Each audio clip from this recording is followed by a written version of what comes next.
1 अप्रैल 2026 Florida के Kennedy space centre से launch हुआ एक मिशन जिसका नाम था आर्टेमिस 2। आर्टेमिस 2 एक तारीखी मिशन है। इसका मकसद था 4 एस्ट्रोनॉट को तकरीबन 50 साल के बाद दोबारा चांद के करीब लेकर जाना और हिफाजत के साथ 10 दिन बाद 10 अप्रैल 2026 को वापस लेके आना। इसका मेन मकसद था कि मुस्तकबिल में चांद पर लैंडिंग के मिशंस के लिए सिस्टम को टेस्ट किया जा सके। इस मिशन में शामिल थे 4 क्रू मेंबर जिसमें Reid Wiseman, Victor Glover, Christina Koch और जेरेमी हसन।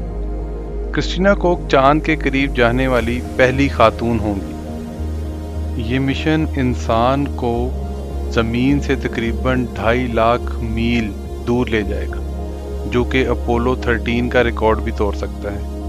लेकिन सबसे हैरान कर देने वाली बात अभी बाकी है कि कैसे मुस्तकबिल करीब में इंसान दोबारा चांद पर उतरने वाला है और कौन होगा पहला इंसान